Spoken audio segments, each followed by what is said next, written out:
Hi, we are looking at another very small interesting topic, and that is the civil disobedience movement. Now, this was the second mass movement that started under the leadership of Mahatma Gandhi.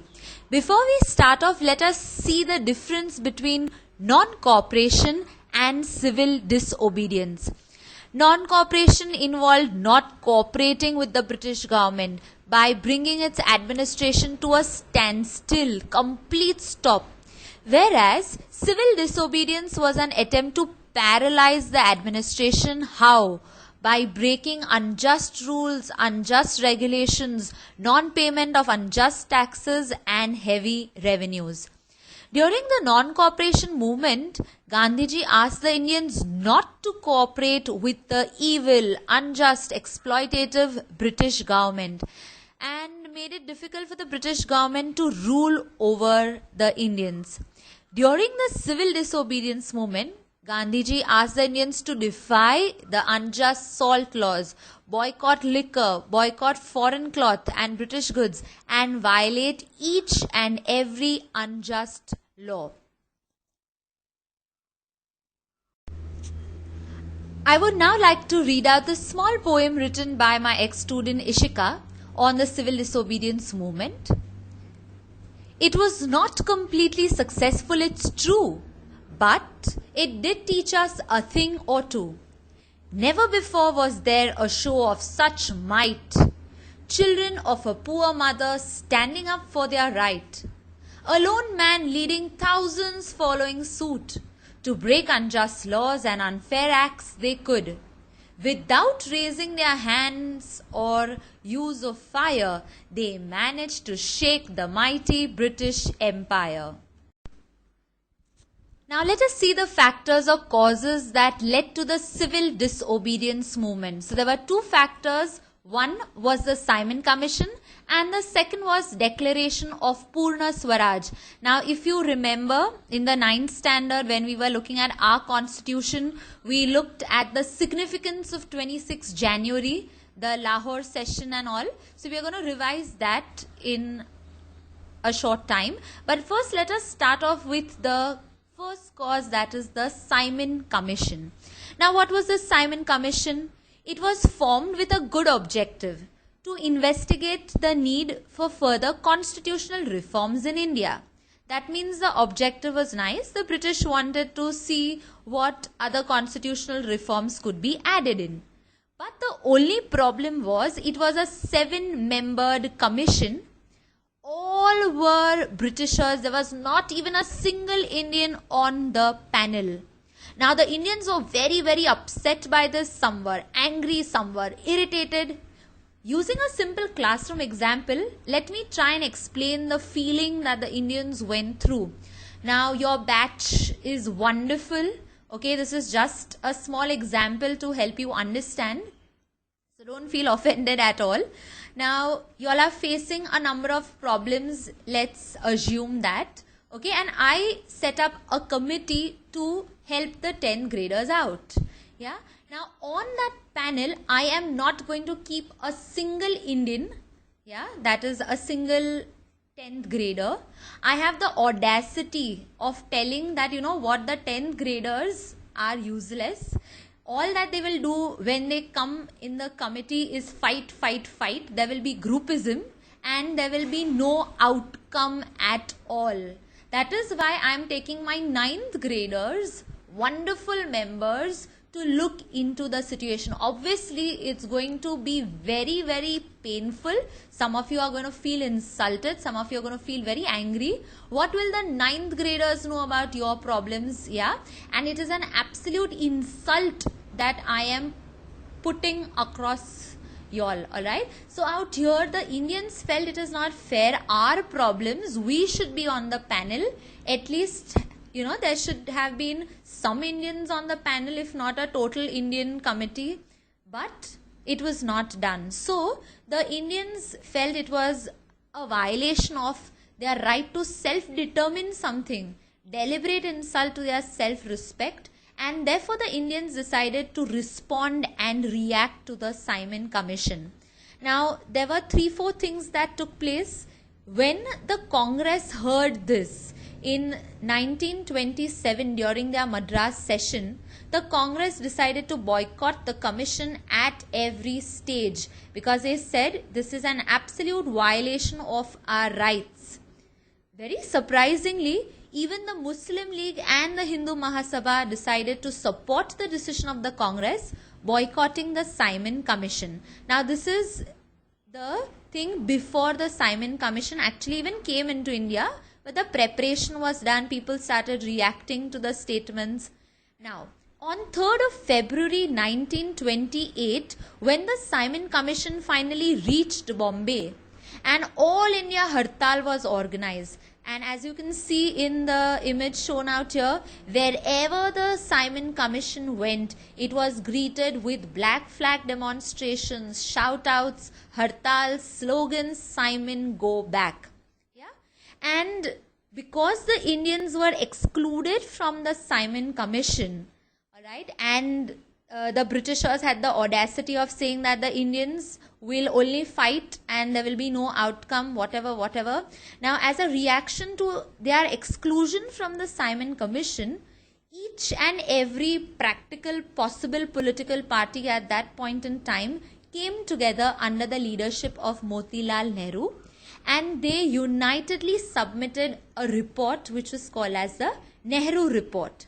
So it was which were the political parties? The Liberals, Assertive Nationalists, Hindu Mahasabha, Congress, Muslim League, depressed classes, all these different groups came together and they submitted this Nehru Report. Now, in the Nehru Report, they kind of gave solutions to the communal problems and asked for dominion status. Now we come to the next cause for the civil disobedience movement, and that was the Lahore session of 1929. Now the Indians had given an ultimatum to the British government that within a year you must accept the Nehru Report. If by the end of 1929 you do not accept the Nehru Report, you will have to face a mass movement. Now we all know the Britishers turned a deaf ear. 1 year passed, there was no response, and finally the Indians at the Lahore session of 1929 passed a resolution declaring Purna Swaraj or complete independence as their objective. So there were certain programs that were carved out and established by the Congress Working Committee by the start of 1930s. So what did they say? The programs included preparation for the civil disobedience movement under Gandhiji's leadership. They said we are going to get ready. Then they said the word Swaraj is no more going to mean just dominion status. We mean complete independence, Purna Swaraj. That is going to be our new goal, new objective. Then they said we are going to observe 26 January as Independence Day. We are going to celebrate it, hoist the tricolour flag and challenge the British authority. So they said 26 January 1930 onwards, every 26 January, we are going to celebrate it as Independence Day.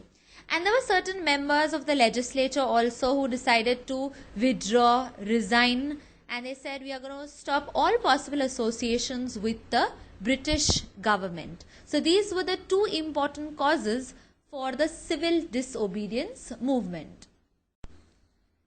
Before we zoom into the different elements of the civil disobedience movement, let us look at this doodling done by my ex-student Bhakti to look at the important aspects, the timeline of the civil disobedience movement. 12th of March 1930, the Dandi March started off. 6th of April 1930, Gandhiji broke the SALT Act. Then in 1930, the first roundtable conference took place in England where the Congress refused to participate and the first roundtable conference failed. Because of that, finally in 1931, there was some pact that was signed between Gandhiji and Lord Irwin. Then in that same year, 1931, the second roundtable conference took place. Once again, Gandhiji was disappointed with the outcome of the second roundtable conference, and then slowly, over a period of time, the civil disobedience movement got wiped off. So let us now zoom into the key elements. Let us start off with the Dandi March. Gandhiji decided to start off the civil disobedience movement with the Dandi March. Now, the British government did not respond to the 11-point ultimatum given by Gandhiji. So, even before starting the civil disobedience movement, he yet gave an opportunity to the British to respond back to the Indians. But when nothing was done, finally Gandhiji decided to start off the civil disobedience movement with the Dandi March. So, he started his historic march from Sabarmati Ashram to Dandi on the coast of Gujarat. He started off this march on 12th of March 1930 and broke the unjust salt laws by picking up a pinch of salt on 6th of April 1930. Now let us try and understand, why did Gandhiji decide to select salt? Okay, at that point in time there was an unjust salt law where the Indians could not manufacture salt. There was a huge tax that was imposed on salt by the British. Now, salt is naturally available, so taxing such a thing, having monopoly over the manufacturing of salt, was very, very unjust. Plus, Gandhiji realized that salt is such a thing which is important in daily cooking and it is used by each and every Indian. So, if the tax is put on such an item, then the economic burden has to be, shouldered by even the poorest of poor. Therefore, he decided to break this unjust salt act. So, he went and he broke the salt law. And when he picked up this pinch of salt, if you look at the image out here, so this is quite a famous image. They keep asking, identify the national movement led by Gandhiji and the programs or whatever. So the picture question follows. So out here, when he picked up that pinch of salt, he said, with this pinch of salt, I am shaking the foundation of the British Empire. Now, salt and picking that up did not shake the actual foundations, okay? So it was not something like cement is being removed and whatever and the building is going to collapse. But here, the very fact that he is challenging the British authority, alright, with that he said, I am going to shake the foundation, because this was the start.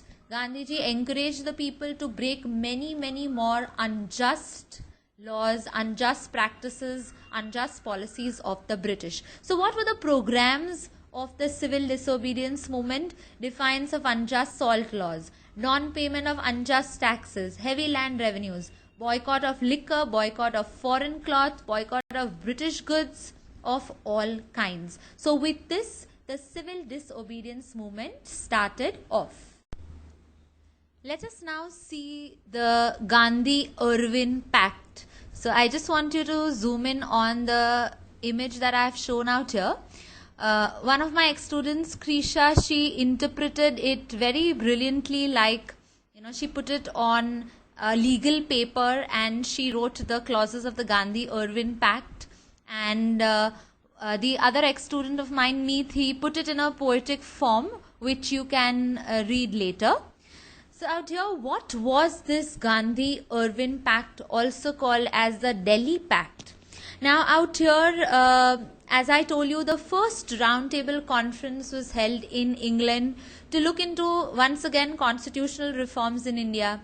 But the Indians were dissatisfied with the Simon Commission and other elements, and the Congress, other political parties refused to participate in the first roundtable conference. Because of this, without the representation of such a huge political party, the entire first roundtable conference failed.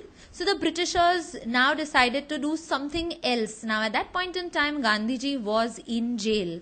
So through two inmates, Tej Bahadur Sapru and Jayakar, negotiations started with Gandhiji in the jail. And finally, in March 1931, now the date is extremely important. So in 1931, the Gandhi-Irwin Pact was signed. And like you saw, when we were looking at the non-cooperation movement, Chauri Chaura incident was the reason for the suspension of the non-cooperation movement.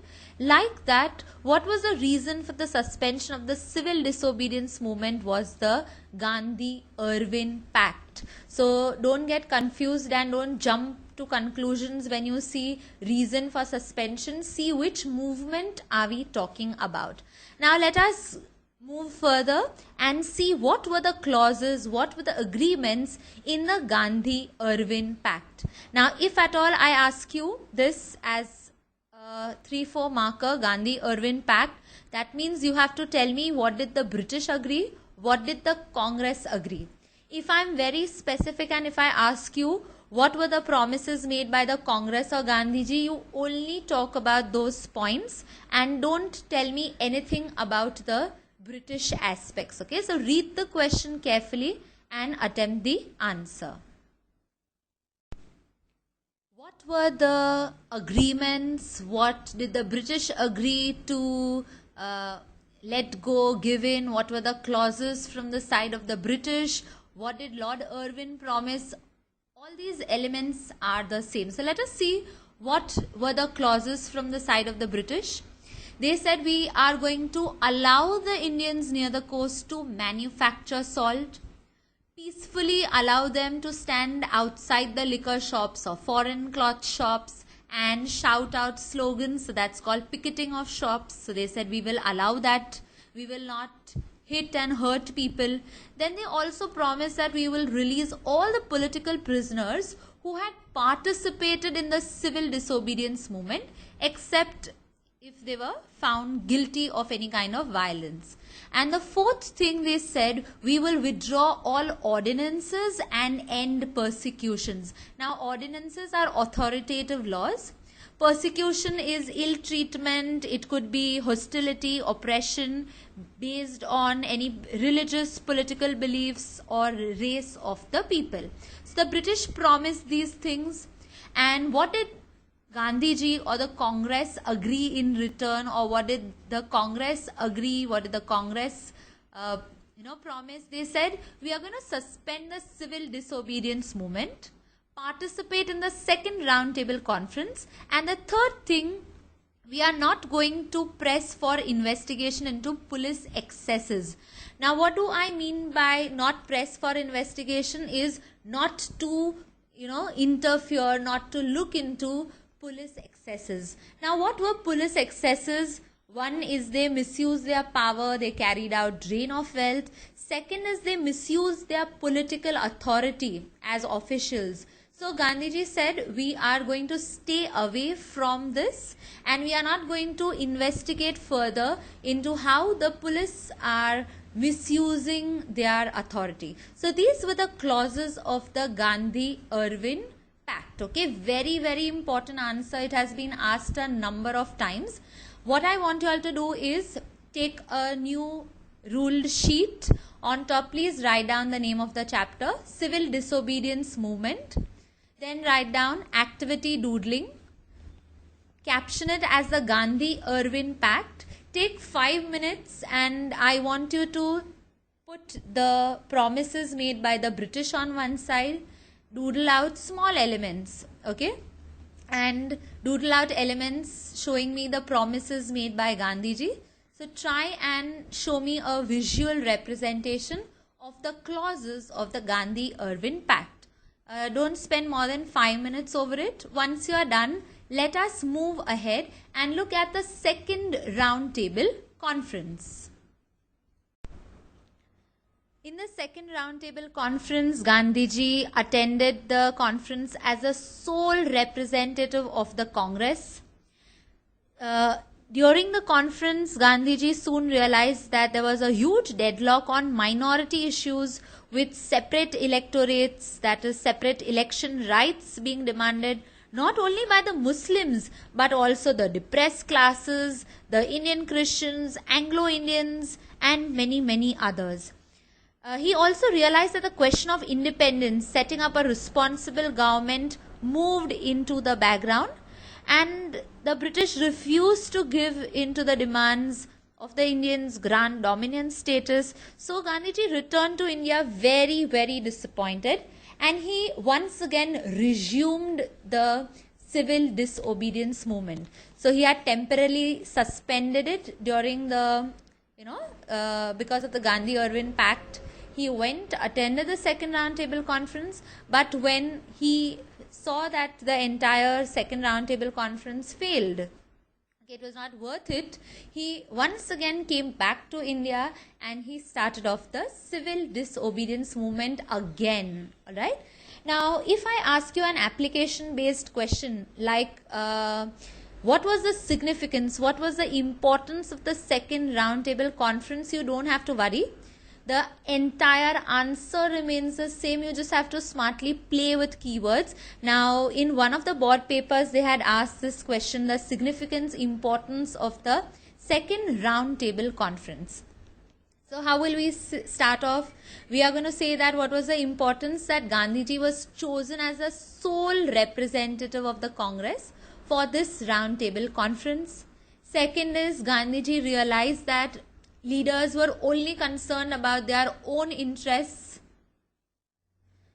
There were a lot of communal questions, demand for representation of minorities, which would terribly, terribly affect the unity of our country, the spirit of nationalism. It also showed Gandhiji that the British were just not ready to grant dominion status.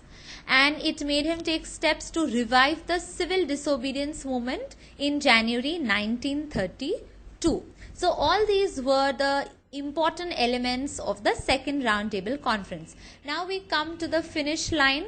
We are looking at what was the impact, what was the result, consequence, what were the effects of the civil disobedience movement. The first important impact was mass movement. It raised the tide of patriotic fervor, it broadened the base of nationalism. Men, women, children, peasants, traders, all of them participated in the freedom struggle, and very important, they learned to resist violence with a lot of courage and tolerance. The next impact was new methods of propaganda. It popularized the methods like Prabhat Fairies. Now, what are Prabhat Fairies? I don't know if you remember how on 2nd October from our school we used to go on a small walk around the lanes of Matunga, singing songs on Gandhi Jayanti, singing patriotic songs, and just spreading the message of patriotism. Like that, in the morning, early morning, the Indians started interacting, singing songs, and getting the people into that patriotic feel. So there were Prabhat Fairies, handwritten patrikas, something like a newsletter, not exactly a newspaper, more like pamphlets started being distributed in large numbers, and the girls had their own army which was called as the Manjari Sena. So there were different ways in which the civil disobedience movement spread across. Very, very important, there were a number of social reforms that were there. Now, even during the non-cop movement, you have the religious movements, the reforms that were there, where you have Hindu-Muslim unity, where you have a number of upliftment activities for women and all. Even out here, during the civil disobedience movement, it changed the social conditions, but this was very specific. The depressed classes, now depressed doesn't mean they are sad, that kind of depression is different. Now these were those classes who were oppressed, continuously looked down upon in our Indian society because of the social hierarchy. So those classes were given entry into the temple. So if you remember, in the 9th standard we looked at the Varna system where we had the Shudras, yeah. So those kind of members who were looked down upon in the society, those classes were given entry into the temples. They were allowed to draw water from the wells, which was earlier denied to them. Next, very important impact was the constitutional reforms. So it compelled the British, pushed the British to give basic constitutional reforms to the Indians through the Government India Act of 1935. Now, this is a very, very important impact of the civil disobedience movement. And finally, participation in the elections, it revived the will of the Congress to fight in the elections. Now, if you remember, in the non-cop movement, they had boycotted the British government offices, legislature and all, yeah, and they had refused to participate in any activity. Even when the civil disobedience movement started off, we saw that the first thing that the Indians did during the shout out in the Purna Swaraj Lahore session was to stay away from any kind of British offices and all.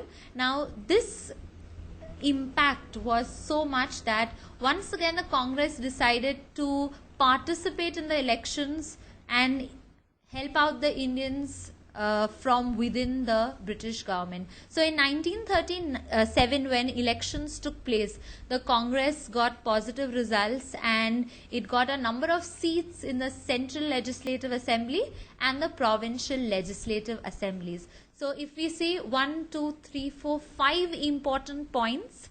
Now what I wanted to do is on the other side of the sheet. So we have only 2 things to be documented in this chapter.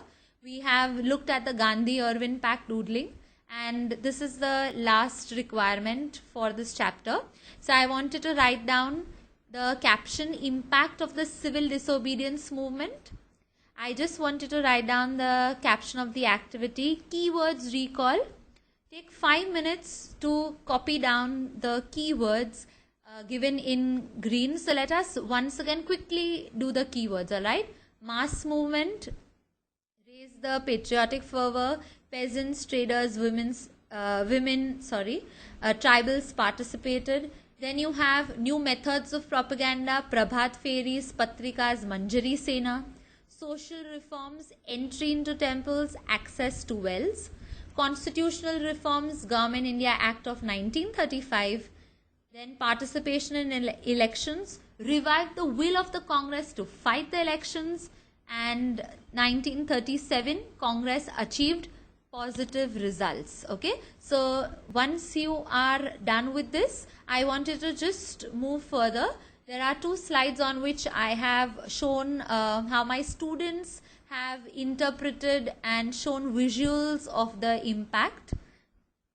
So once you are done with your documentation, just proceed. This is how my ex-student Manav showed the impact of the civil disobedience movement. So he added in a number of points even beyond the textbook. Especially if you see the second roundtable conference failed, leading to the third roundtable conference, which was attended by only a few delegates. Once again, the Congress refused to attend this conference, and finally the British took their own decision and passed something called as the communal awards, and Gandhiji strongly opposed this. There was finally an agreement between Dr. Baba Saheb Ambedkar and Gandhiji, and a Pune Pact was signed. So because of the second roundtable conference failing, you have Gandhiji once again starting off the civil disobedience movement, and once again the British decided to do something about the entire question of the reforms, and therefore they said whoever wants to participate will participate. And the third roundtable conference also was held, and it kind of failed. There was something called as the Chaukidari tax, which was some unjust tax which was also reduced. There were patriotic songs, as I said, which was sung in the morning. There were boycott of goods that took place. Now if you see in the extreme corner, the ballot box is shown, the date 1937 is there. You can see people walking, and he's captioned it as Prabhat Fairies. So this was the overall impact of the entire civil disobedience movement. Let us come to the last slide now. If we look at the doodling done by Meet and points placed forward by Dhruti, both of my ex-students out here. Now, if we see, the points once again are getting highlighted, where you can see the ballot boxes, you can see the constitutional reform, the Government India Act of 1935. You can see a well, a temple that's drawn, boycott of British goods. You can see Prabhat Fairies. You can see unity. Women started participating in the movement in large numbers. Tribals, peasants, workers, as I said, all of them also started participating. And this was the overall impact of the civil disobedience movement. With this, we complete this chapter successfully. Hope to meet you soon. Bye. Thank you.